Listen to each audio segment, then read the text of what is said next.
반갑습니다. 예. 13주차 이제 로마서를 살펴보겠습니다. 로마서는 중요하기 때문에 또 상당한 또 깊이와 또 넓이를 가지고 봐야 되는데, 사실 우리 진짜 스케줄상 그렇게 많이 볼 시간은 없는 것 같습니다. 아무튼 오늘 강의하는 시간이 전반적으로 로마서를 훑어보고요, 다음 주에 가능하면 좀 더 부연해서 로마 제국과의 관계 속에서 로마서 읽기를 할 수 있으면 진행하도록 하겠습니다. 자,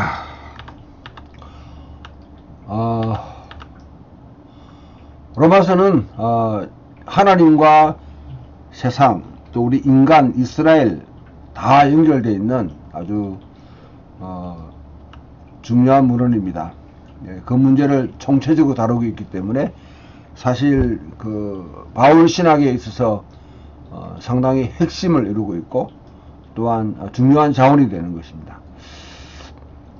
로마서를 어떻게 읽느냐에 따라 가지고 사실은 기독교 신학이 이렇게 변곡점을 그릴 정도로 굉장히 중요합니다. 그런 점들을 염두에 두시고, 일단 로마서는 이스라엘 메시아에 있으며 세상의 진정한 주가 되시는 예수님에 관한 이야기입니다. 사실 이게 전부다고 말할 수 있습니다. 이게 이제 어떤 의미를 갖고 있는가, 또 로마 교회에게 이런 메시지를 전할 때 어떤 상황에서 이와 같이 전해졌는가, 그게 파악하는 게 중요합니다. 모든 피조물들을 거듭나게 하시고 인간의 삶을 그 목표로 나가게 하는 표시이자 수단으로 그렇게 이제 역사하시는 성령에 관한 이야기. 성부 하나님, 인간, 이스라엘, 이제 예수 그리스도, 성령, 이 점을 항상 염두에 두셔야 됩니다. 왜냐하면 다시 한 번 더 말씀드리지만은 하나님이 세상을 창조하셔서 창조한 생활 아담을 세우시고, 아담을 통해서 이제 하나님의 영광을 드러내는 그런 창조 작업을 하셨는데, 아담이 실패했다는 것이죠. 아담의 실패를 만회하기 위해서 아브라함을 세우셨고, 아브라함을 통해서 이스라엘을 갖다가 이렇게 형성된 이스라엘도 실패를 했습니다. 그래서 결국 유배를 하게 됐는데, 예수 그리스도의 십자가와 죽음을 통해서 유배가 종식되는 시점이 이제 형성되었습니다. 새로운 출애굽이 일어났고 새로운 창조가 이루어졌습니다. 그래서 인간의 근본적인 목적이 무엇이냐, 또 이스라엘의 목적은 무엇이냐, 아담 자체가 인간 자체가 뭐 영광을 받고 존귀함 받게 한 것 아닙니다. 아담은 궁극적으로 피조세계 전체를 회복하는 것이에요. 다스리고 충만케 하고, 그와 같이 하나님의 목적에 맞게끔 그렇게 이제 되도록 갖고 가는 것이, 돌보는 것이 아담의 목적인데 그것이 실패했다는 거죠. 그러면 궁극적으로 예수 그리스도의 십자가에 죽으심과 부활하심, 또 우리가 성령을 내려보내신 이 의미가 결국 인간 구원에만 국한되지 않고 전체 창조, 피조 세계와 관계되어 있다. 왜냐하면 인간의 문제를 왜 다루느냐면, 집중되냐면 인간이 이 중요한 역할, 인간이 부패하게 되니까 결국 창조 세계가 같이 엉망이 되어버린 것이죠. 그래서 인간을 고칠 필요가 있습니다. 인간을 근본적으로 근원부터 고칠 그런 작업이 십자가와 부활에서 이루어졌다는 것이죠. 그리고 그 작업하기 위해 성령을 이 땅에 보내주셔서 이제 인간을 통해 새 창조의 작업에 참여하도록 하셨습니다. 그래서 하나님과 인간과 세계, 이스라엘, 그리고 예수 그리스도와 성령 다 연결되어 있는 이 모든 것을, 이 가운데 이제 초점은 교회죠. 교회. 하나님의 공동 교회가 어떤 역할을 할지 그것을 파악하게 만드는 게 바로 이 로마서입니다. 로마서는 사실 하나의 조직신학이 아니고요, 사도적 유언에 가깝습니다. 로마 교회가 바울의 복음을 어떻게 이해했는지, 또 바울이 자신의 소명을 어떻게 이해했는지, 거기에 대해서 공식적인 기록으로 남겨놓고 있는, 수많은 곳에 가서 바울이 메시지를 전하고 복음을 전하고 했는데 그것을 총정리해서 하나의 유언처럼, 유언과 같은 그런 이제 글로 남겨둔 게 바로 로마서라, 그렇게 볼 수 있습니다. 교회와 교회 사상을 형성하고 새롭게 하는데 로마서는 아주 중요한 역할을 그동안 해왔습니다. 성 아우구스티누스에서부터 출발해서 중세까지의 로마서 이해를 주도했죠. 그다음에 마르틴 루터, 존 웨슬레이, 칼 바르트에 이르기까지 교회는 로마서를 새롭게 만났을 때 신앙을 위한 새로운 신선한 연료와 선교를 위한 신선한 에너지를 공급받았습니다. 그래서 조셉 피츠마이어라는 아주 성사학의 대가죠. 이분이 로마서가 해석되어 왔던 방식들을 조사함으로써 기독교 신학의 역사를 대부분 세울 수 있다. 기독교 신학의 역사 자체가 로마서 해석에 따라 변곡점을 그리고 전환됐다. 패러다임이 시프트 됐다고 그렇게 볼 수 있습니다. 자, 로마서 바울의 길에 대한 가장 강분한 신학적 진술을 합니다. 교회와 그 사명에 대해서 성경적으로 형성된 비전, 그 비전이 하나의 단일한 논증으로 그렇게 풀어내고 있는데 다양한 측면들을 그와 같이 하는 내러티브로 이야기합니다. 예수님의 죽음과 부활, 보좌의 자정하심으로 우주 주권을 가지셨다 하는 이 복음의 메시지에서 하나님의 의가 디카이오스의 대후라는 이 하나님의 의가 어떻게 나타냈는지, 복음에는 하나님의 의가 나타났다. 그리고 하나님의 의를 어떻게 해석하느냐가 굉장히 중요하겠죠. 나중에 살펴보겠습니다. 거기에 대한 이해도 또 달라지게 됩니다. 이 복음은 이스라엘의 새로운 출애굽을 위해서 오랫동안 품어왔던 소망을 충격적인 방식으로 성취한다. 충격적인 방식으로 성취한다는 측면에서 묵시라는 게 도군되는데요. 하나님이 이 땅에 시공간을 깨뚫고 들어오셔서 이스라엘 고치기를 결정하신 결정적인 사건. 그 옛날 이스라엘의 출애굽이 일어났듯이 새로운 출애굽이 예수 그리스도 십자가 죽으면서 일어났다. 거기에 바탕을 두고 있습니다. 그래서 이 성취에서 복음은 하나님과 복종해야 될 반역적인 태도를 보인 인간 사이의 화해를 선언합니다. 하나님과 인간 사이의 화해를 선언합니다. 이게 이제 로마서 5장에서 그것을 선포하고 있습니다. 그리고 또한 고대 유대 비전에 충실하게 고대 위대한 철학적 운동들을 전복시키고 방향을 재설정함으로 말미암아 궁극적으로는 로마 제국의 자기 과시적인 선전에 정면적으로 도전장을 내밀고 있는 것이 바로 로마서입니다. 이렇게 하면 뭐 의아하게 생각할 수 있는지 모르지만은 로마서 자체가 하나의 누룩처럼 기사시처럼 복음의 변형식의 능력을 발휘할 때 결국 로마는 변형될 수밖에 없었습니다. 그래서 로마서는 하나의 큰 이 원을 그리면서 드러나는데요. 이교 빈민 도시 지역에 있는 다인종 교회, 그들은 다세대 주택에 살고 있습니다. 우리가 말하면 상가교회죠. 그곳에 이제 복음의 뿌리를 내릴 때 복음은 어떤 모습을 띄어야 되는가, 그게 다 일종의 지표를 제시한다고 볼 수 있습니다. 바울이 마음에 담고 있는 이신칭의, 믿음으로 말미암는 칭의는 결국 이 자체로 끝나는 것이 아니라 믿음으로 말미암는 교제로 이어져야 된다. 이 점을 보지 못하면 로마서를 반쪽만 아니면 1장만 그냥 읽고 끝나버릴 수 있습니다. 믿음으로 말미암는 칭의는 믿음으로 말미암는 교제로 이어져야 된다. 우리들의 교회 구성원들의 서로 관계 속에서 교회가 교회답게 하기 위해서 결국 믿음은 교회를 새롭게 하는 것이죠. 어떻게 새롭게 하는지를 보여주고 있는 것이 로마서입니다. 메시아 안에서 연합하는 이 세례와 성령을 받는 것은 도덕적인 또 인간적인 변혁을 이룬 데 반드시 필요한 자원인데, 서로 다른 배경을 인종적인 또 사회적인 또 여러 가지 민족적인 다른 배경을 가진 그리스도인들이 어떻게 비본질적인 것에도 불구하고 대한 의견 차이에도 불구하고 함께 한 가족으로 살 수 있는가, 예수를 주로 모시고 살아갈 수 있는가, 그 점을 우리에게 보여주고 있는 것이 로마서입니다. 그래서 바울의 사상을 로마서는 마치 한 긴 원을 그리며 이렇게 합니다. 첫 번째 원은 오직 의인은 믿음으로 말미암아 살리라, 징에서 시작합니다. 거기서 끝나지 않고 하나님과 화평을 누리며 하나님의 사랑에서 우리를 끊을 수 없다. 그 지점 8장까지 1장에서 8장까지 이어지게 됩니다. 하나님과 화평을 누리고 하나님의 창조에 이 영광에 나아가는데 그게 사랑을 끊을 수 없다.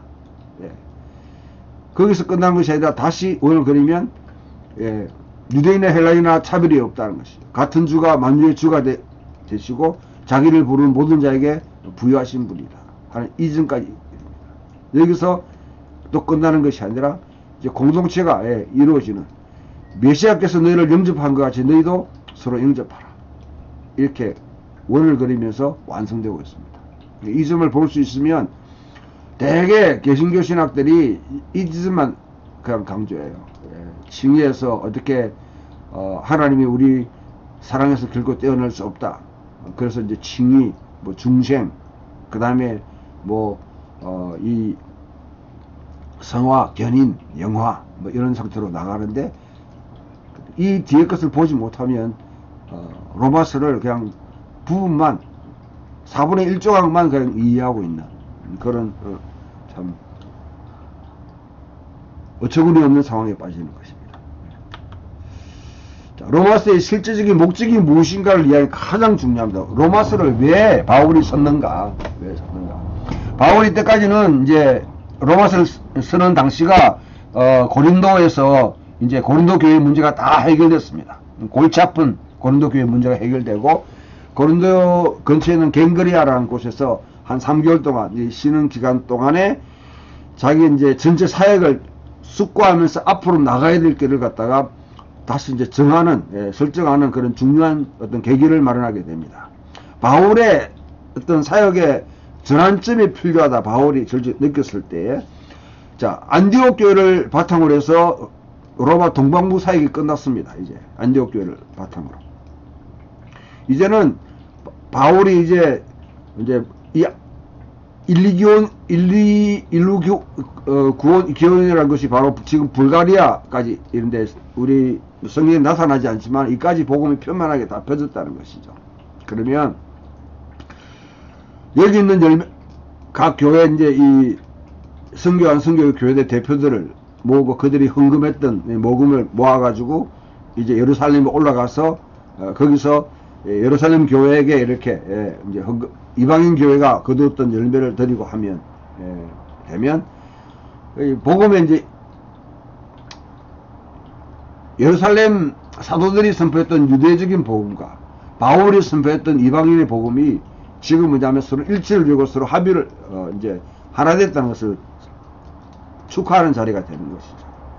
이게 딱 이루어지게 되면 바울이 여기서 이제 사역이 끝나는 것이 아니라 로마 서반부, 스페인과 지금 프랑스 또는 브리타니아 이쪽으로 복음을 전하기를 원하는데 그때에 시리아 안디옥 교회와 같이 로마 교회가 자기 선교에 이제 베이스 캠프 역할을 해주기를 원하는 것이죠. 근데 여기에는 상당히 여러 가지 많은 이제 어려움들이 있습니다. 이 프로젝트에는. 일단은 로마 교회가 바울에 대해서 의심스러운 눈치를 보게 돼. 신학에 대해서 바울이 뭔가 오해하고 있는 부분들이 많이 있었습니다. 그런 것들을 해소할 필요가 있었는 것이죠. 또한 그러면 로마 교회로 하여금 어떻게 바울이 이와 같이 서반부 사역하는데 후원자가 될 수 있는가? 기도로 물질적으로 후원자가 될 수 있는가? 사도이기 때문에 명령할 수 있습니다. 그러나 그 명령이 수동적이죠. 강압적일 수 있습니다. 의무적일 수 있습니다. 그래서 자발적이지 않습니다. 또한 뭐냐면 자기에 대한 오해를 갖다가 불식시키는 것, 그거는 좀 부정적인 것이죠. 부정적인 것을 걷어내는 것이죠. 그 바울은 사실 여기서 한 단계 더 나가가지고 자기의 복음을 로마 교인들이 읽을 때에 로마 교회 자체가 가지고 있는 문제를 해결해. 자기 교회가 갖고 있는 문제를 해결하는 그만큼 영향력을 하게 되면 그것의 바탕으로 둬서 자발적이고 적극적으로 아주 바울의 사역을 뒷받침할 수 있다. 그 측면을 우리가 볼 수 있어야 됩니다. 그래서 바울은 기본 정점에 대해서 자신의 생각의 신념을 공개적으로 확고하게 밝히고 있습니다. 복음 자체, 예수님에 대한 그의 복음 메시지가 어떻게 믿음으로 말미암은 칭의의 근거가 되는지, 복음이 여기서 끝나지 않고 그 메시지가 어떻게 인종적 경계를 초월한 교회에 일치되는 열쇠가 될 수 있는지, 로마 교회가 당면하고 있는 문제가 유대인과 이방 그리스도인 사이에 어느 정도 지금 굉장히 갈등 아니면 문제가 우리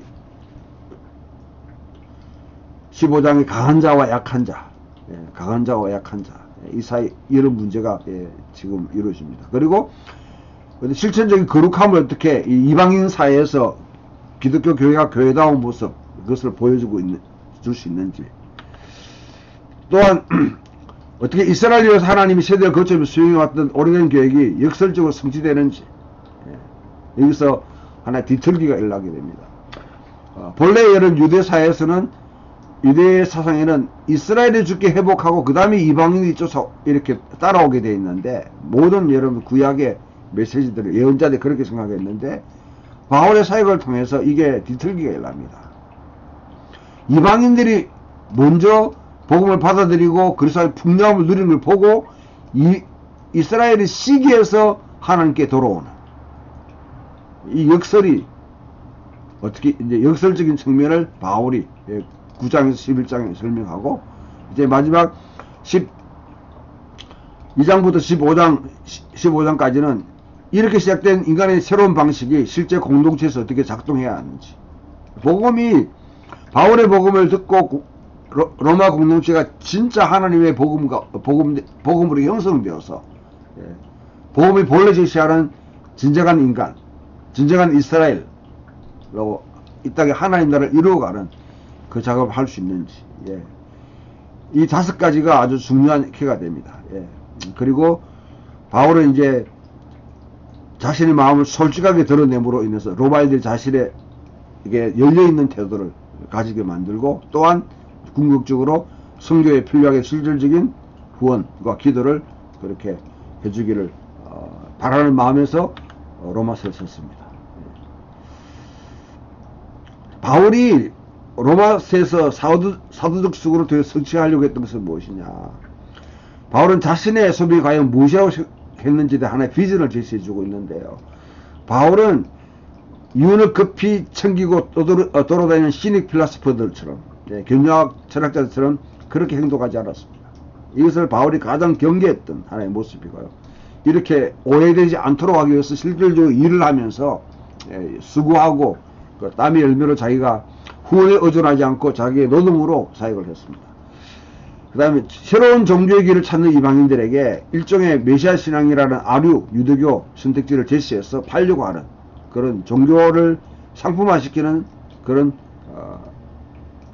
역할도 하지 않았습니다.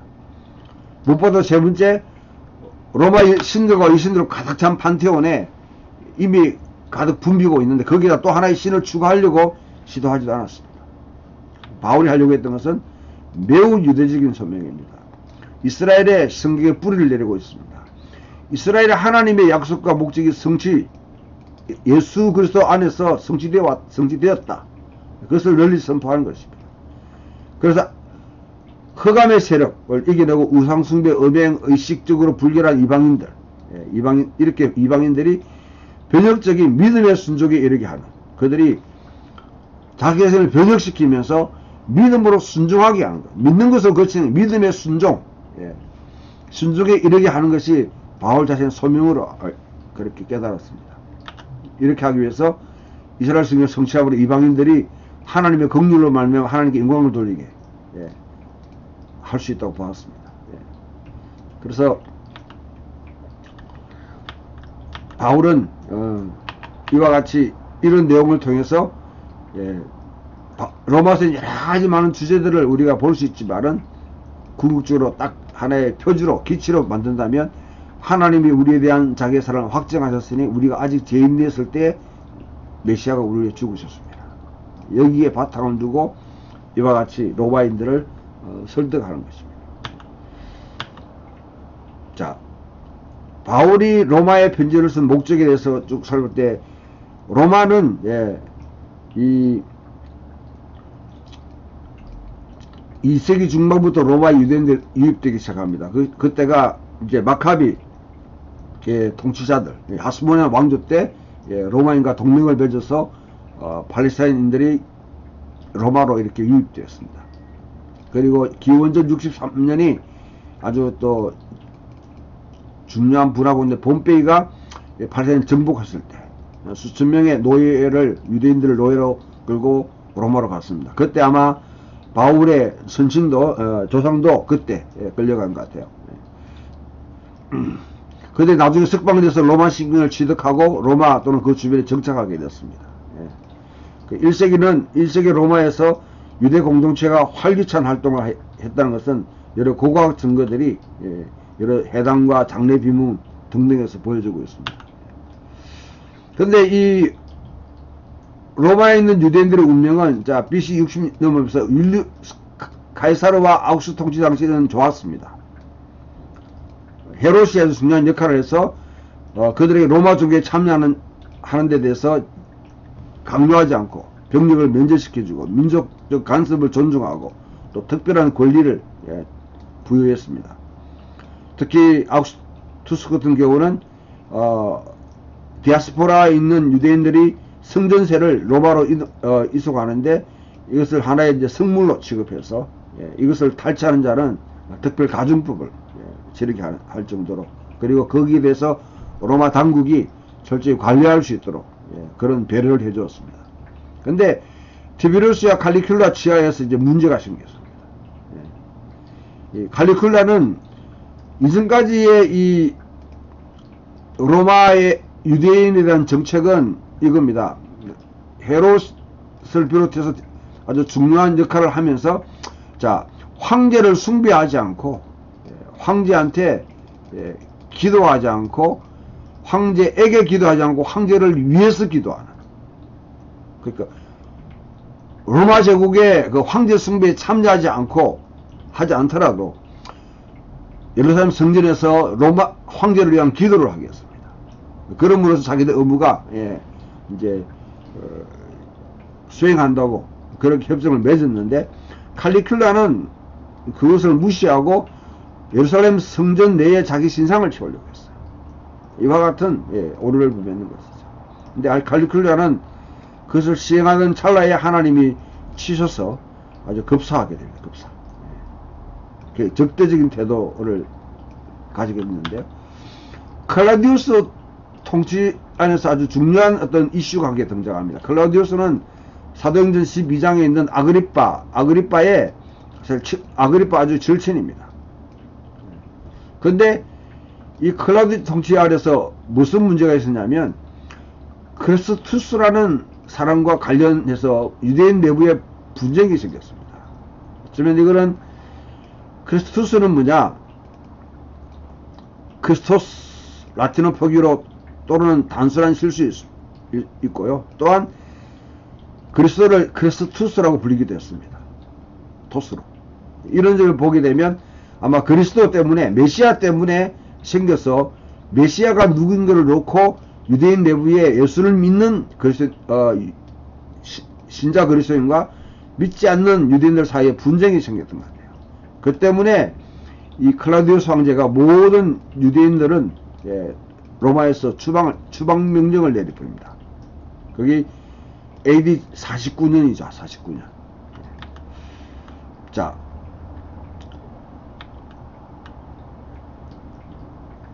근데 그 상황이 이제 반전되는 게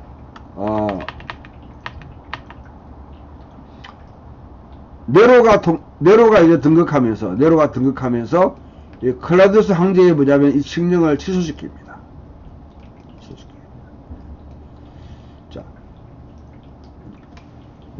취소시킴으로 해서 이제 추방되었던 유대인들이 돌아오는 것이죠. 유대인들뿐 아니라 유대 그리스도인이 돌아오게 됩니다. 그때 이제 생기는 문제가 이제 돌출되는 것이죠. 왜냐하면 첫 번째 단계에서 그 당시 로마 교회는 유대인들이 주도하고 있었습니다. 이방인들은 주변부에 있었어요. 이방인들. 그런데 두 번째 클라우디우스의 이 여러분 칙령으로 인해서 로마 교회는 이방인들만 구성됩니다. 왜? 유대인들은 다 추방당했으니까. 추방당했습니다. 그게 49년에서 한 54년까지 거의 6년 7년간 로마 교회는 이방인들만 구성되었습니다. 이방인들을 위한 그런 교회가 되는 것이죠. 그 다음에 세 번째 네로가 뭐냐면 이 칙령을 취소함으로 말미암아 이제는 이방인들이 주도하고 있는 이 교회에 유대인들이 이제 주변화되는 것이에요.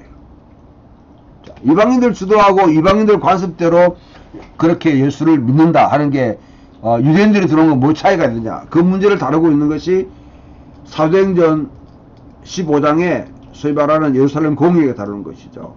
유대인과 이방인들이 함께 이렇게 생활할 때 이방인들은 토라의 모든 조건을 다 지키지 않더라도 거기서 결정한 네 가지, 뭐 이렇게 목매어 죽인 거, 피 흘린 거, 음행과 우상숭배, 이것을 갖다 피하게 되면 이방인과 교제가 가능하다. 이방인을 그리스도의 공동체의 정식 멤버로 우리 받아들일 수 있다. 이 원칙 속에서 이방인들은 생활했는데 유대인들은 다르죠. 유대인들은 할례라는 게 있고요. 그 다음에 음식법이라는 게 또 있습니다. 또한 아울러서 안식일을 준수하라. 이런 문제가 있는 것이죠. 이런 상황 속에서 이제 문제가 갈등이 생길 수 있는 것이죠. 갈등. 이런 갈등을 어떻게 폭발될 수 있는, 앞에 이미 크리스투스라는 이 인물, 예수 그리스도 때문에 서로 분쟁이 생겼단 말이죠. 이런 예가 또 생길 수 있는 가능성이 얼마든지 있습니다. 왜냐하면 불과 이제 10년도 안 된 상태이기 때문에 얼마든지 이 트라우마가 다시 터질 수 있는 가능성이 있는 것이죠. 이런 문제를 직면하고 바울이 지금 이 로마서를 쓰고 있다. 그렇게 이 점을 항상 염두에 둬야지 로마서가 제대로 읽힐 수 있습니다. 로마에 있는 글서는 일단 여러분 우리가 아는 사도행전 2장에 그 6월절 오순절에 로마에서 예루살렘을 순례했던 그런 순례자들이 오순절 강령 경험하고 돌아가서 예수를 믿게 됐다. 브리스길라 아굴라도 함께 참여했고 나중에는 베드로가 중요한 역할을 했다. 그렇게 볼 수 있습니다. 그때 이제 이 바울이 아까 설명했듯이 56, 57년에 이 갱그레아에서 로마에 편지를 쓰면서 자신이 이제 이 모금 활동을 마치고 돌아와서 로마 자체를 기반으로 스페인 지역, 스페인이라는 말은 그냥 지금 스페인이 아니라 로마 동반부에 있는, 서반부에 있는, 지금 프랑스, 스페인, 포르투갈, 브리타니아 이 지역을 다 합쳐서 스페인이라고 불렀습니다. 그곳으로 가서 선교하기를 원하는 그런 측면에서 하나의 이제 편지를 쓰는 것이죠. 자, 그래서 이제 로마서를 쓴 목적이 뭐냐? 이거는 또 뭐냐면 로마서의 성경을 어떻게 이해할 것인가 같이 연결되어 있다는 것이죠.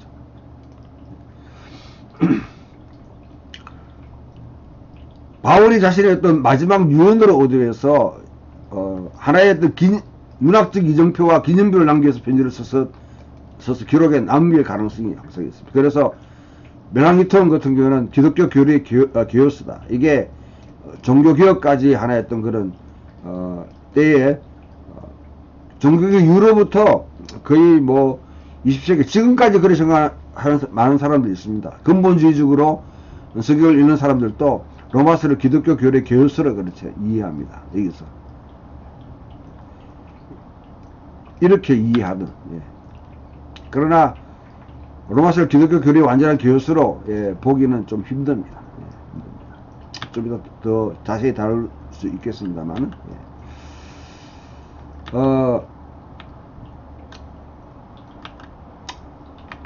아무튼 바울이 여러 가지 다양한 상황 속에서 두 번째는 바울이 이제 이 스페인으로 가는 스페인 사역을 위해서 로마의 이제 로마 교회가 후원해 주기를 원하는, 재정적으로 기도로 후원해 주기를 원하는 그 마음을, 그 의도를 갖다 분명히 여기서 15장에서 밝히고 있기 때문에 그 목적도 명확하게 드러나는 것이죠. 그런데 문제는 이 재정적 이유도 있지만은 더 큰 문제는 신학적 오해가 더 큰 문제입니다. 바울에 대해서 로마 교회가 안 좋은 소문을 듣고 있었다가 바울이 알고 있었습니다. 근데 우리도 그렇잖아요. 뭐 선교사 후원하는데 선교사가 신학적으로 문제 있는데 후원할 교회가 없지 않습니까? 그래서 그 문제를 해결하기 위한 목적으로 신학적인 자기 농부를 썼다 보는데, 바울이 받는 신학적 오해는, 어떤 사람들은 우리 바울이 자신의 복음을 부끄러워했다, 바울의 말에 역설적으로 나는 복음을 부끄러워하지 않노니, 자신이 전하는 복음을 부끄러워하지 않는다 했을 때 그런 한해 반추된 그런 복음을 전하는 걸 부끄러워해야 된다 하는 사람들이 있었다는 것이죠. 왜 그런 생각을 했을까? 두 가지입니다. 한 개는 이스라엘 백성에 대한 생각에 바울이 뭐냐면 잘못 가르치고 있다는 것이죠. 하나님께서 이스라엘 토라를 주셨으나 예수를 따른 모든 사람들에게 율법이 요구되지 않는다면 이스라엘 백성과 맺은 언약, 그 언약은 그러면 어떻게 되는가? 취소되는가? 무효화되는가? 아니면 이스라엘은 이스라엘도 이렇게 가는 길이 있고 예수 믿는 사람 가는 길이 따로 있는가? 두 가지 길이 있는가? 이런 여러 가지 문제가 생기게 되는 것이죠. 두 번째, 윤리의 문제입니다. 토라를 갖다 준수하지 않게 되면 사실은 인간을 이렇게 우리가 행동을 이렇게 제약하는 윤리적인 측면에서는 무엇인지 할 수 있습니다. 윤리적인 제약이 없다고는 의미로 들릴 수 있는 것이죠. 마치 이게 고린도 교회에서 생겼던 문제처럼 나는 무엇이든지 할 권리가 있다. 성령 받고 복음을 들었으면 그리스도 자유함이 있다. 무엇이든지 할 수 있다 하는 그 생각을, 오해가 생길 수 있는 여지가 있는 것입니다. 이 두 가지, 이스라엘에 대한 문제와 또 윤리적인 측면, 이 측면에서 오해가 불거져서 바울에 대해서 좀 안 좋은 시선으로 의심스러운 눈초리로 보는 사람들이 많았다는 것이죠. 그 문제를 해결할 필요가 있는 것이죠. 이 두 가지는 로마서 3장 1절 8절에 같이 서로 얽혀져 있습니다. 유대인의 나음이 무엇이며 할례의 유익이 무엇이냐. 범사에 많다. 첫째는 저희가 하나님의 말씀을 맡았습니다. 어떤 자리에 믿지 않았으면 어찌하리요. 믿지 않으면 하나님의 믿으심을 어떻게 피하겠느냐. 그럴 수 없던지라. 믿지 않는다고, 그리스도를 믿지 않는다고 하나님의 신실함을, 이스라엘에 대한 언약의 신실함을 폐지하지 않는다는 것이죠. 또한 뭐냐면, 두 번째, 불의가 하나님의 의를 드러내게 한다면, 죄를 지으면 지을수록 하나님의 은혜가 더 깊어진다고 그런 식으로 한다면 진노를 내리시는 하나님이 불의하시냐? 하나님께서 어떻게 세상을 판단하시리요? 선을 이루기 위해서 악을 행하자 하지 않겠느냐? 이와 같은 이런 말들이 생길 수 있는 것이죠. 이런 문제를 이제 해결하기 위해서 바울이 유대인의 입장이 무엇인가, 방금 했듯이 여러 측면이 있다. 여러 측면 많다는 것이죠. 또한 우리가 부도덕할수록 하나님 우리에게 얼마나 은혜로우신지 더 많이 드러낸다고 하는 이 잘못된 이해, 이 이해에 대해서도 바울이 이 쟁점들을 다루는데 전념합니다. 구원 역사 문제, 하나님이 이스라엘에게 신실하지 않으신가, 이 문제는 9장 11장에 다루고 있고요. 그 다음에 12장부터 12장, 특히 12장, 그 다음에 15장에서는 이 윤리적인 측면을 다루고 있는 것이죠. 윤리에 대한 문제. 6장과 그 뒤에, 자, 이런 문제를, 다루고 있다. 이 측면에서 이제 우리가 보게 되면 바울의 사역은 모든 이방인들이 믿음에서 비롯되는 순종, 믿음의 순종, 에이스 히파콘의 순종, 피스테오 믿음의 순종, 엔 파신 토이스 에스네시, 모든 이방인들에게서 믿음의 순종이 그렇게 이르게 하기 위해서 자기는 하나님께 부름받았다. 그렇게 보게. 이 주제는 굉장히 중요합니다. 믿음의 순종은 1장 5절, 16장 20절 로마서를 열고 닫고 하는데 하나의 틀을 사용하는 되는 것이죠. 이 틀 속에서 작업하고 있다. 그렇게 볼 수도 있습니다. 자, 이제 좀 구체적으로 우리가 이제 바울이 로마서를 쓴 그 편지를 쓴 이유를 좀 설명할 때 앞에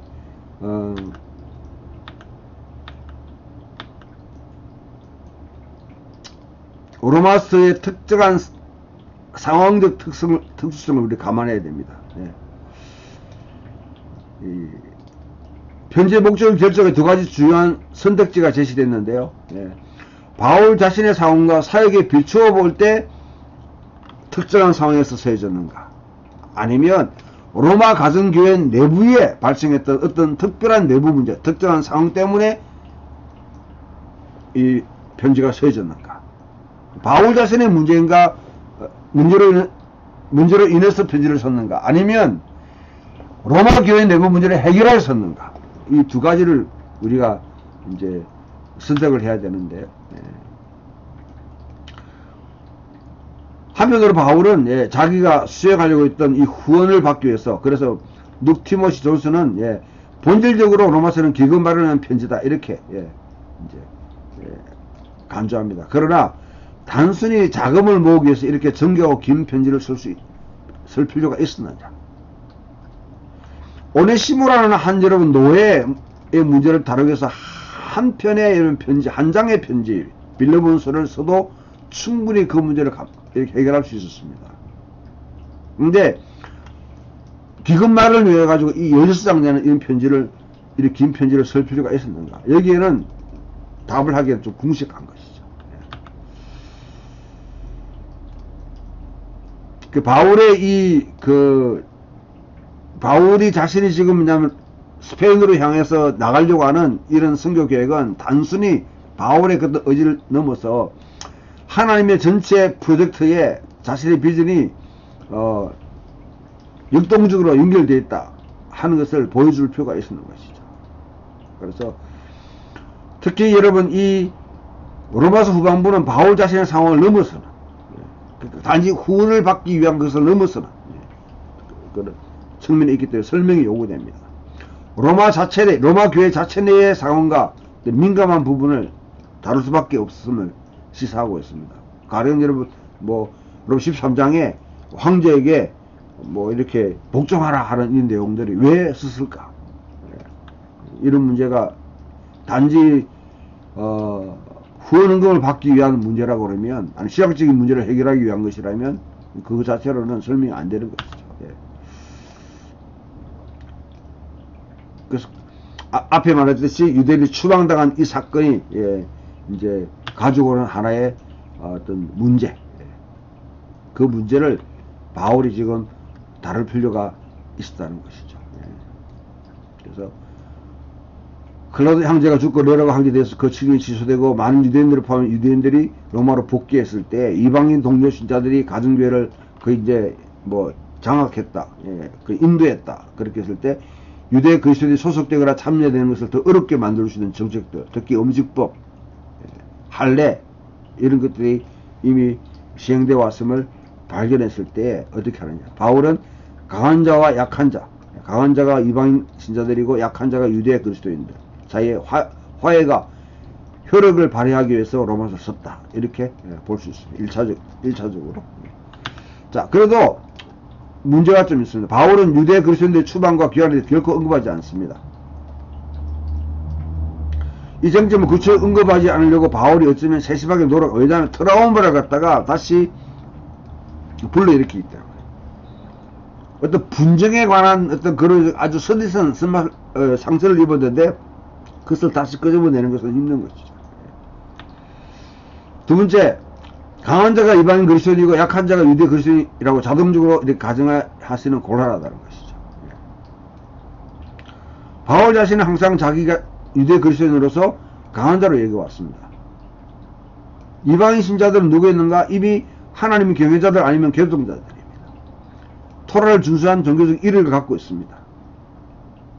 그리고 우상숭배와 그에 따른 생활 방식을 따르지 않기로 결정했던 사람들입니다. 이미 그들은 유대 토라를 저버리는 일을 갖다가 그렇게 꺼려했을 것이라는 것이죠. 그러면 가장 그럴듯한 시대는 무엇이냐? 로마서가 몇 가지 중복되고 수렴되는 이유로 기록되었는데, 첫 번째, 로마 교회가 어쩌면 주로 이방인으로 구성되었다. 바울이 지금 편지를 쓸 때 자신의 메시지를 받은 자들 중에 유대 그리스도인들을 포함시킬 열망한 그런 필요가 있었습니다. 그의 청중도 율법을 아는 자들입니다. 바울은 스페인을 여행을 계획하고 선교 여행을 계획하고 이제 로마 교회가 후원해주길 바라는 것이죠.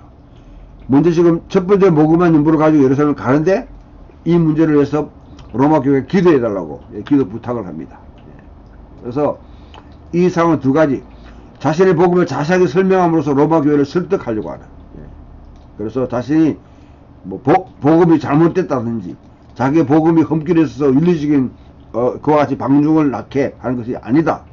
철저하게 이스라엘 전성과 약속의 뿌리를 내고 있고 십자가 못 박이고 다시 살아난 메시아에게 초점을 맞춰서 이게 이 메시아에 대한 이야기가 온 세상에, 이스라엘 하나님은 창조주 하나님이시고 한 종족의 하나님이 아니라 한 부족의 하나님이 아니라 온 피조 세계가 들어야 될, 예배를 해야 될 그런 하나님이다. 그 열방의 모든 신하들과 그들의 이제 그 토대 이야기를 전복시키고 도전하고 전복시켜서 하나님을 예배하도록 하는 것이 바울의 근본적인 목적입니다. 그래서 메시아 안에 있는 사람들은 율법 아래 있지 않다. 한편으로는 이스라엘 유대민족 하나님이 토라를 주순을 배척하는 이 원시 말시온주의, 이 말시온이 이런 걸 다 부정하는 것이죠. 아무 관련이 없다. 로마 신자들 가운데 이방인 가운데 신실한 순종, 앞에 봤듯이 믿음으로 있는 순종, 본보기를 보여주기를 원한다. 이 측면에서 아주 미묘하게 그와 같이 진술합니다. 바울은 영적인 은사를 직접 베풀려고 로마에 가려고 하지 않았습니다. 로마에서 복음에 대해서 풍성한 어떤 열매를 거두려고 로마 자체를 목적으로 두지 않았습니다. 그래서 차선책으로 편지를 쓰고 있는 것이죠. 복음의 가르침으로 그의 축복을 하고 어떻게 복음의 메시지가 그들을 강하게 하고 로마 공동체, 기독교 공동체 향상시켜주는 그런 역할을 하길, 이 경험을 하게 되면 로마 교인들이 자발적으로 바울의 어떤 그 복음에 대해서 그와 같이 감흥을 받고 선교하는데 후원할 수 있다는 것이죠. 바울이 몇 가지 예방적인 목적 배려를 해야 될 필요가 있는데 로마 교회들이 위험에 지금 직면해 있음을 인식하고, 어쩌면 바울주의자들이 로마에 도착할 수도 있다는 것이죠. 그러면 가정교회들은 토라 준수 문제, 또 바울의 복음 때문에 이와 같이 분열될 가능성이 있습니다. 유대인의 추방과 귀환으로 인한 생기의 문제가 더 악화될 수 있는 그런 위기에 직면하게 되는 것이죠. 그래서 이교도 사회에 살아갈 때 직면한 여러 가지 위험들을 해결하는 그런 해결책들 12장 13절에 제시하고요. 또한 이방인 그리스도인들은 로마 문화 엘리트들의 격렬한 반유대주의를 모방해서는 안 된다. 9장 10장에서 그 논리도 또 설명하고, 또한 유대 성교와 이방 성교 서로 맞물려 있는 성격을 이해할 필요가 있다 하고, 메시아 추종자들은 성교를 해서 고난을 받게 될 것이다 하는 것을 제시하면서, 근데 로마는 복음에 기반한 성경 강해자 근면입니다.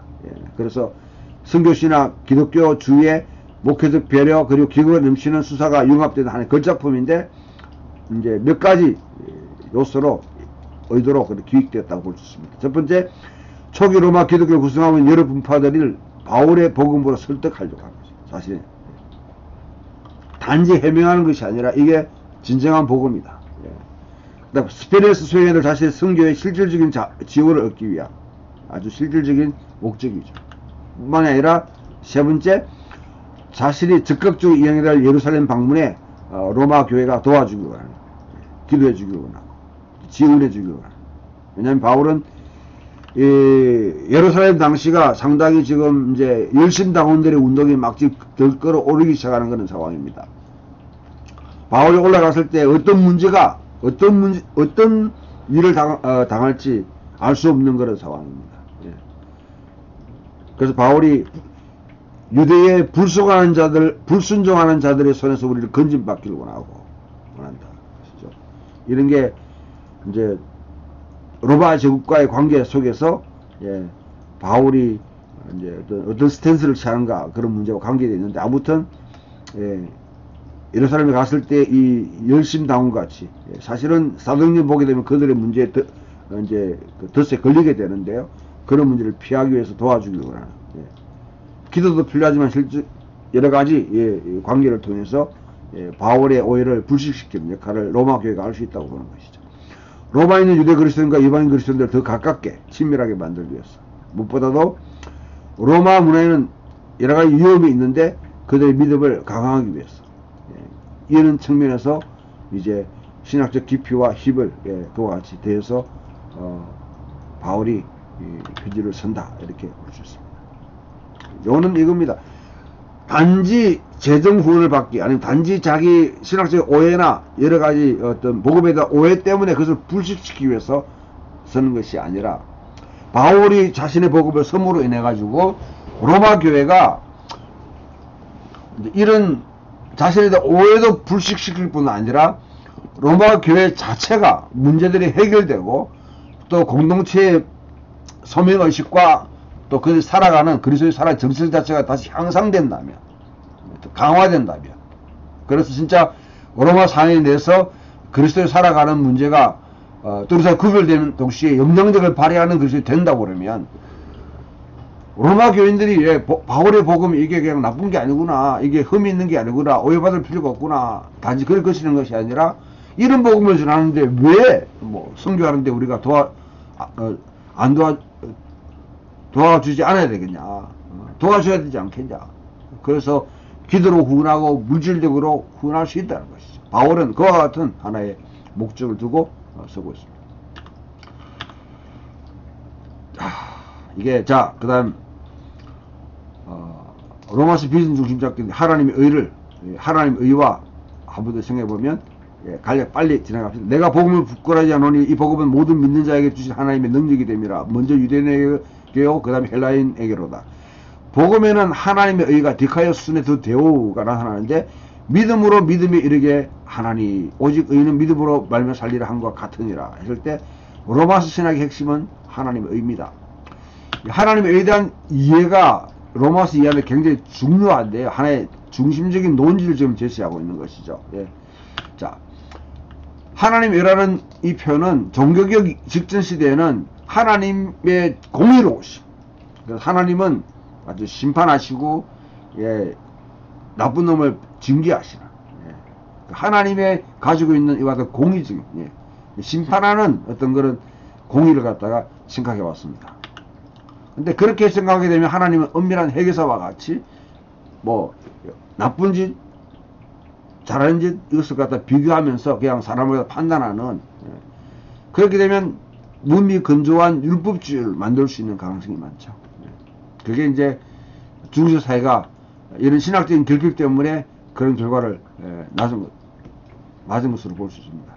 종교교육과 더불어서 하나님의 의에 대한 해석이 변화되는데, 마틴 루터의 마틴 루터가 완전히 새로운 지평을 넓힌 것이죠. 하나님의 의는 단지 그와 같이 징벌이라는 측면을 떠나가지고 하나님 공의로우신 분이지만은 예수 그리스도를 믿는 모든 사람에게 주시는 하나님의 자비로운 의의 선물로 봅니다. 하나님의 사랑과 은혜라는 개념을 강력하게 부각시키는 것이죠. 그래서 하나님 자신에게서 나오는, 자신의 의에 나오는 의, 또 믿는 자에게 부여되는 의로 그렇게 이해됨으로써 초월적인 곳에서 우리에게 오시는, 우리가 있는데 우리를 위해서, 우리를 대신한, 프로노비스, 우리를 위한, 프로노스, 예. 우리를 대신한, 우리를 위한, 그와 같은 여러분, 이와 같이, 예, 의로 그렇게 받아들입니다. 이 종교기 이런 걸 충분히 유력을 발휘해서 루터는 예수를 두려운 존재로 생각하지 않고 메시아 눈을 가지신 하나님 앞에 자신을 대신해서 성인의 자비로운, 예, 그렇게, 예, 자비를 베푸는 그런 신앙에서 결정적으로 하나님의 참 구원하신 능력을 깨닫게 되는 것이죠. 이 문제에 또 한 단계 나가면 20세기 에른스트 케제만이, 예, 하나의 이제 또 하나님의 대한 이해를 갖다가 새롭게 지평을 열어놓는데, 하나님이라는 것은 그냥 하나님의 공의, 하나님의 뭐 이렇게 도덕적인 어떤 그런 특성이 아니라 창조 세계를 바로잡기 위해서 하나님이 시공간을 뚫고 오셔서 하는 권능의 행위다. 바로 이제 묵시적인 사건으로 보는 것이죠. 이 바탕을 두게 되면 하나님의 의는 그냥 다른 말로 표현할 수 있습니다. 하나님이 신실하심. 하나님이 창조하신 창조한 세계를 갖다 폐지시키거나 무시하지 않고 그냥 내버려 두지 않으시고, 이 죄로 인해서 엉망이 된 세계를 바로 잡기 위해서 예수 그리스도는 결정적인 행동을 해오셨다. 물론 하나님 그 앞에서도 신실하게 이스라엘을 세우시고, 아브라함을 선택하시고 이스라엘을 세우시고 이스라엘을 때로는 유배 보내시고 그렇게 하시면서 결국 바로 잡기를 원하셨는데, 결정적으로 예수 그리스도 안에서 이 세상을 바로 잡기 위한 하나님의 결정적인 행위를 하셨다. 그래서 단지 개개인에게 의를 전가하는 것 그 이상을 뛰어넘는다는 것이죠. 하나님은 매 순간마다 하나님 임재하셔서 세상을 적극적으로 되찾으시고 권리를 되찾으시고 하나님 강력한 의를 통해서 모든 세계를 바로잡아 주시는 하나님의 신실하신 활동으로 그렇게 보게 됩니다. 자, 그래서 궁극적으로는 이 피조세계, 예, 인간이 바로잡혀야 피조세계가 저로 이제 이 오르는 상태 도로 로마서 8장에서 궁극적 결정에 이르는, 예. 그렇기 때문에 인간의 구원과 강력하게 집중하고 있지만 그리고 이스라엘 문제를 다루는데 아담의 실패, 이스라엘 실패, 그 실패를 바로잡으시는 결정적인 행위를 예수 그리스도 안에서 하셨다 것이죠. 예. 이런 이야기 상당히 중요했지만 그러나 케제만의 문제는 뭐냐면 우주 세계를 위해서 사실 민족적 초점이라는 이스라엘 초점을 제거해버렸습니다. 예. 이스라엘이 별 중요하지 않는 것처럼, 예, 여기게 만드는 것이죠. 예. 그러나 이거는 시편에 나타난 하나님에 대한 주제와도 하나님의 그 백성을 향한 신실하심, 언약의 신실하심, 그와는 사실은 이런 문제를 고려하지 않는 것입니다. 예. 바울은 이제 이런 점을 우리가 고치시면 그래도 케제만이, 예, 이렇게 주었던 새로운 관점은 로마서를 읽는데 엄청난 중요한 또 새로운 시각을 열게 만들고, 아마 그것이 뉴 퍼스펙티브, 새로운 관점이라든지 또 그 외에 다른 여러 가지 이해를 하는데 하나의 촉매제 역할을 했다, 그렇게 볼 수 있습니다.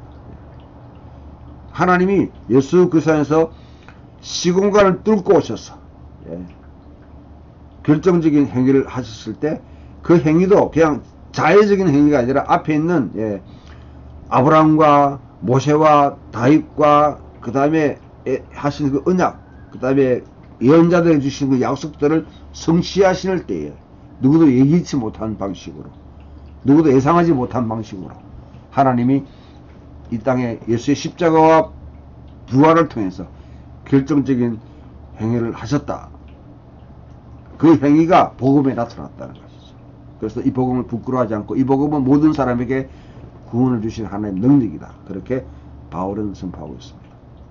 일단 여기까지 하시고 이제 두 번째 로마서, 예, 전체를 본문을 살펴보는 시간 가지도록 하겠습니다. 감사합니다.